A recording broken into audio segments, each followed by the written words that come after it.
여러분 안녕하십니까? 오늘 또 참으로 좋은 날입니다. 주님이 하나님의 기쁨을 여러분 속에 주시기 바랍니다. 저는 오늘 깨어진 사람들이란 제목으로 여러분과 함께 은혜를 나누고자 합니다. 본문 말씀은 고린도후서 12장 10절입니다. 그러므로 내가 그리스도를 위하여 약한 것들과 능력과 궁핍과 핍박과 곤란을 기뻐하노니 이는 내가 약할 그때 곧 강함이니라. 제가 자랄 때만 해도 시골에서는 소를 부려 농사를 지었습니다. 사람들은 송아지가 자라 소가 되면 먼저 소의 코를 꿰었습니다. 그래야 소를 마음대로 부릴 수가 있기 때문입니다. 미국에서도 목동들이 말을 사용하기 전에 먼저 말의 길을 꺾어 길들이는 일부터 하는 것입니다. 우리의 신앙생활도 이와 마찬가지입니다. 인간은 언제나 제 고집대로 살고자 하는 습성을 가지고 있습니다. 그러나 이 고집이 깨어지지 않은 사람들은 하나님께 결코 쓰임받을 수 없습니다. 그러므로 하나님께서는 당신이 쓰시고자 하는 사람들을 반드시 먼저 깨뜨리시는 것입니다. 이 시간에는 신구약 성경을 통해서 하나님 앞에서 깨어진 대표적인 두 인물을 살펴보므로 하나님의 놀라운 섭리를 깨닫고자 합니다. 구약 성경에 나오는 야곱의 생애를 먼저 살펴보기로 하겠습니다. 야곱이라는 이름은 발꿈치를 잡았다 또는 사기꾼이라는 뜻을 지니고 있습니다. 그런데 야곱이 하나님 앞에서 깨어지기 전까지는 바로 자신의 이름과 같은 인생을 살았습니다. 야곱은 청 에서에게 팥죽 한 그릇을 주고 장자의 명분을 교묘히 넘겨바른 다음 아버지 이삭을 속이고 장남이 받아야 할 축복을 대신 받았습니다. 그 일로 인해 에서가 야곱을 죽이려 했기 때문에 야곱은 밧담 아람에 사는 외삼촌 라반의 집으로 도망가서 살게 되었습니다. 거기서도 야곱은 외삼촌을 속이기도 하고 또 자신도 외삼촌에게 속아가면서 20년 동안 머슴살이였습니다.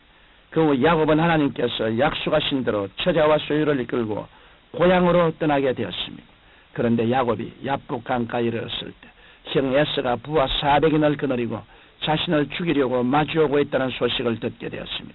야곱은 이제 진퇴양난에 빠지고 말았습니다. 그래서 그는 국리 끝에 처자와 짐승떼를 먼저 보내고 자기만 야복 강가에 홀로 남아 있었습니다.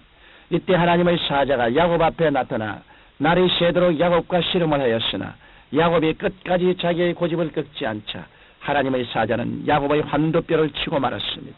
그때야 비로소 야곱이 굴복하여 깨어진 사람이 될 수 있었습니다.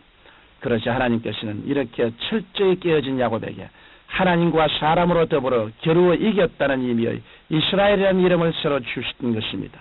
이와 같이 야곱은 자아가 완전히 깨어지고 났어야 하나님 중심에 바로 서는 믿음의 사람이 되었으며 야곱의 12 아들들은 이스라엘 민족의 12지파를 이루게 되었습니다. 다음에는 신약 성경에서 베드로의 예를 살펴보기로 하겠습니다. 베드로는 용감하고 담대하여 메사에 적극적인 사람이었습니다. 그는 3년 동안 열심히 주를 따랐으며 자신의 믿음과 충성심이 다른 제자들보다 낫다고 자부하고 있었습니다. 예수님께서 잡히시던 밤에도 예수님께서 제자들에게 오늘 밤에 너희가 나를 다 버리리라고 하셨을 때 베드로는 다 주를 버릴지라도 나는 언제든지 버리지 않겠노라고 호언장담했습니다.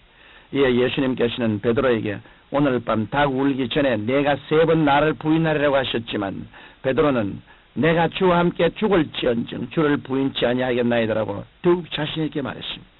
그 후 예수님께서 대제사장과 장로들에 의해 체포당했을 때 제자들은 모두 예수님을 버리고 도망가 버리고 말았습니다.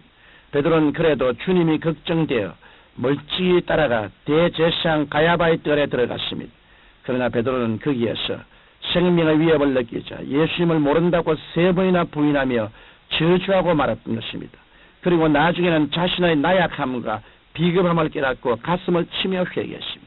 이에 대해 성경은 누가복음 22장 61절로 63절에서 그때 주께서 돌이켜 베드로를 보시니 베드로가 주의 말씀 곧 닭 울기 전에 내가 3번 나를 부인하리라 하심이 생각나서 밖에 나가서 심히 통곡하니라고 기록하고 있습니다.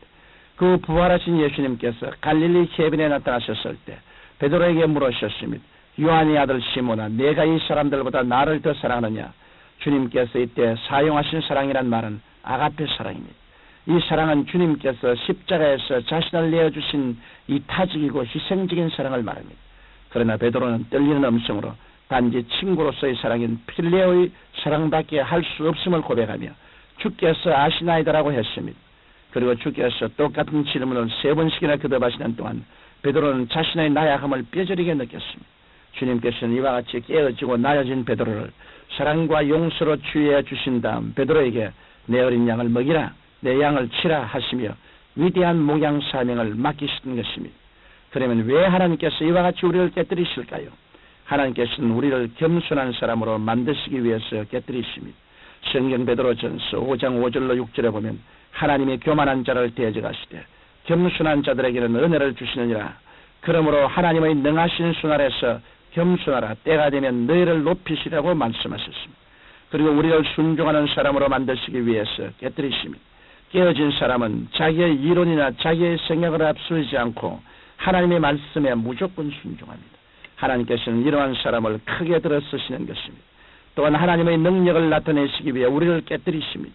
바울도 성경 고린도후서 13장 4절에서 그리스도께서 약하심으로 십자가에 못 박이셨으나 오직 하나님의 능력으로 살으셨으니 우리도 저희 안에서 약하나 너희를 향하여 하나님의 능력으로 저와 함께 살리라고 했습니다. 우리가 깨어져서 우리 연약함을 깨달을 때 우리를 통해 하나님의 능력이 나타나게 되고 우리의 신앙이 더욱 깊어지게 되는 것입니다. 그래서 많이 깨어진 사람일수록 하나님의 능력을 더 많이 나타내게 되고 하나님의 지혜를 더 깊이 깨닫게 되어 인생을 값지고 복되게 살아갈 수 있는 것입니다. 우리가 깨어질 때는 괴롭고 고통스럽지만 일단 깨어지고 나면 하나님의 축복을 더 풍성하게 체험하게 됩니다. 다윗은 성경 시편 119편 67절에서 고난당하기 전에는 내가 그릇 행하였더니 이제는 주의 말씀을 지키나이다라고 했으며 71절에서도 고난당한 것이 내게 유익이라 이로 인하여 내가 주의 율례를 배우게 되었나요라고 했던 것입니다. 사랑하는 성도 여러분, 우리가 하나님 앞에서 깨어지면 깨어질수록 우리의 속사람은 더욱 성숙해지고 우리의 믿음은 더욱 견고해집니다. 야곱과 베드로를 통해서도 살펴보았듯이 하나님께서는 우리를 온전한 하나님의 사람으로 만드시기 위해 우리를 깨뜨리시는 것입니다. 그러므로 여러분은 여러 가지 환난이나 곤고나 어려움을 당할 때 두려워하거나 낙심하지 마십시오. 하나님의 능하신 손 아래서 겸손히 깨어지고 낮아지면 하나님께서 여러분을 귀하게 들어쓰실 줄 확실히 믿습니다. 거룩하시고 영광스러우신 우리 아버지, 우리는 하나님의 능하신 손 아래서 겸비하게 낮아지고 주님께 전적으로 의지하며 믿기 위해서 아집이 깨어지고 불신앙에 깨어지고 세속적인 우리 자신이 깨어지게 도와주시옵소서. 예수님 이름으로 기도드립니다. 아멘.